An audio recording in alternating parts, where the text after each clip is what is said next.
بسم اللہ الرحمن الرحیم۔ شروع اللہ کے نام سے جو بڑا مہربان نہایت رحم والا ہے۔ بسم اللہ الرحمن الرحیم۔ کل کے سبق میں ہم نے مرکب تام اور مرکب ناقص کے تعلق سے پڑھا تھا، اور مرکب تام اور مرکب ناقص کی ایک تمرین دی گئی تھی جس میں فرق بتایا گیا تھا۔ اور آج کا جو سبق ہے وہ مرکب توصیفی کا سبق ہے۔ مرکب توصیفی کسے کہتے ہیں؟ آپ کے سامنے اسکرین پر اردو میں لکھا ہوا ہے، آپ ذرا اس کو دیکھیے۔ مرکب توصیفی ایسے مرکب کو کہتے ہیں جس میں کسی اسم یعنی اسم ذات کی کوئی صفت یا حالت یا کیفیت وغیرہ بیان کی گئی ہو، جیسے الماء العذب۔ یہاں پر پانی کی صفت بیان کی جا رہی ہے کہ پانی میٹھا ہے۔ الماء العذب، میٹھا پانی۔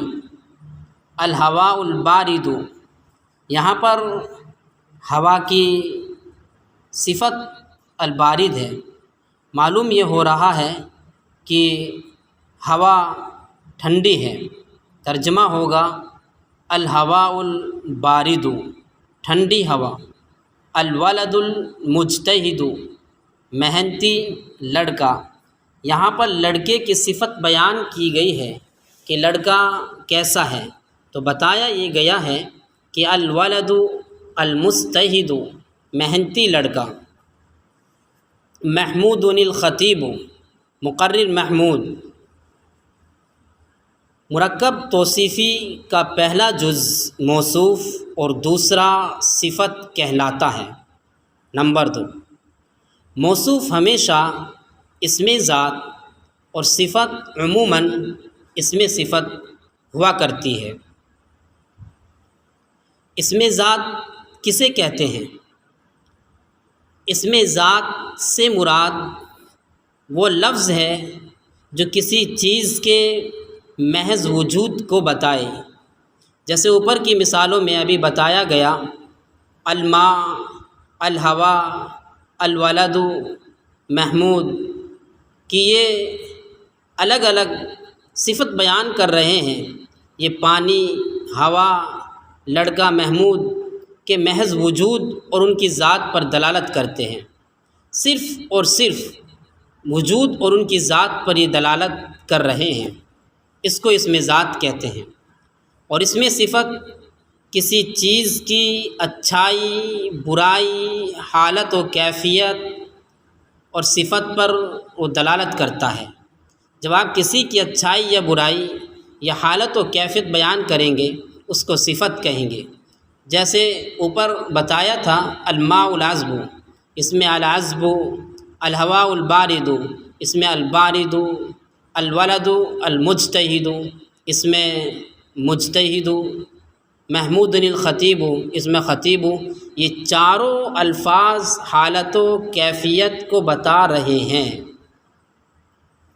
اور دوسری چیز جو اس میں سب سے زیادہ یاد رکھنے کی ہے کہ مرکب توصیفی میں 4 چیزوں میں مطابقت ہوتی ہے۔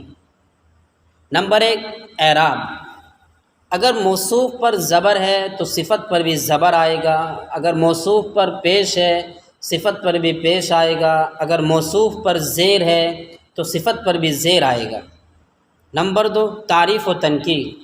موصوف اگر معرفہ ہے تو صفت بھی معرفہ ہوگی، موصوف اگر نکرہ ہے تو صفت بھی نکرہ ہوگی۔ نمبر 3، تذکیر و تانیث۔ موصوف اگر مذکر ہے تو صفت بھی مذکر ہوگی، موصوف اگر مؤنث ہے تو صفت بھی مؤنث ہوگی۔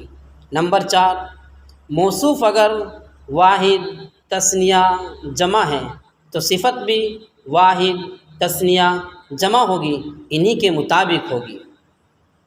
اب آپ نے مرکب توصیفی سمجھ لیا ہے، اور مرکب توصیفی میں 4 چیزوں میں مطابقت ہوگی، آپ اس بات کو بھی اچھی طرح سمجھ چکے ہیں۔ اب ہم یہاں سے تمرین حل کریں گے تعریف و تنکیر میں موصوف صفت کی مطابقت۔ پہلا جملہ البستان الجمیل، بستان کے معنی باغ، جمیل کے معنی خوبصورت۔ جملہ یہ معرفہ ہے تو صفت بھی معرفہ ہے۔ البستان الجمیل خوبصورت باغ۔ الغصن الاخضر، الغصن کے معنی ٹہنی ہے، اخضر کے معنی ہرا ہے، ترجمہ ہوگا ہری ٹہنی، سبز شاخ۔ تیسرا جملہ الورق الناعم ہے، الورق کے معنی کاغذ ہے، الناعم کے معنی نرم ملائم، الورق الناعم ملائم کاغذ۔ یہ تینوں جملے معرفہ ہے، ان تینوں جملوں کے اوپر الف لام آ رہا ہے۔ اب چوتھا جملہ ثوب رخیص، ثوب کے معنی کپڑا، رخیص کے معنی سستا۔ یہ جملہ ثوب کے اوپر الف لام نہیں ہے، یہ معرفہ نہیں ہے، تو رخیص بھی معرفہ نہیں آیا، وہ نکرہ ہے تو یہ رخیص بھی نکرہ آیا ہے۔ ترجمہ نکرہ جب بھی ہوگا کوئی یا ایک سے ترجمہ ہوگا۔ ثوب رخیص ایک سستا کپڑا۔ ایسے ہی پانچواں جملہ قلم، قلم کے معنی قلم، ثمین کے معنی قیمتی۔ یہ جملہ بھی نکرہ جملہ ہے، قلم ثمین ایک قیمتی قلم۔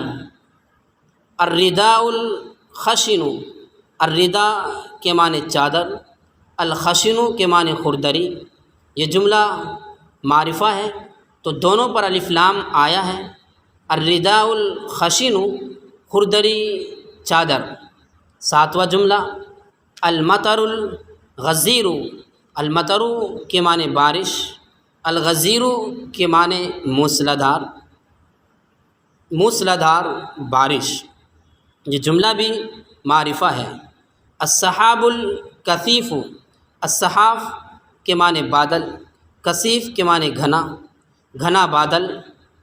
تلمیذ مجتہد، یہ جملہ معرفہ نہیں ہے، اس جملے کے اوپر الف لام نہیں آیا، اور جس جملے کے اوپر الف لام نہیں آئے تو وہ جملہ نکرہ جملہ ہوگا، اور اس جملے کا ترجمہ کوئی یا ایک سے کریں گے۔ تلمیذ مجتہد ایک محنتی طالب علم۔ الفلاح الکسلان، فلاح معنی کسان، الکسلان معنی سست۔ جملہ معرفہ ہے تو ترجمہ ہوگا سست کسان۔ القطار السریع، القطار معنی گاڑی، السریع معنی تیز۔ جملہ معرفہ ہے تو ترجمہ ہوگا تیز گاڑی۔ فرس بطیء، فرس کے معنی گھوڑا، بطیء کے معنی سست۔ یہ جملہ نکرہ ہے، اس جملے پر الف لام نہیں آیا، اور جس جملے پر الف لام نہیں آتا وہ جملہ نکرہ ہوتا ہے، ایک سست گھوڑا۔ التفاح الحلو، التفاح کے معنی سیب، الحلو کے معنی میٹھا۔ یہ جملہ معرفہ ہے تو ترجمہ ہوگا میٹھا سیب۔ اللیمون الحامض، اللیمون لیمو، الحامض کھٹا۔ جملہ معرفہ ہے تو کھٹا لیمو۔ اقبال الشاعر، یہ اقبال نام ہے، اور نام جتنے بھی ہوتے ہیں یہ علم ہوتے ہیں، اس لیے اس پر الف لام لانے کی ضرورت نہیں ہے۔ اقبال الشاعر، شاعر اقبال۔ الدین القیم، دین کے معنی دین، القیم کے معنی مضبوط یا سیدھا، سیدھا دین، مضبوط دین۔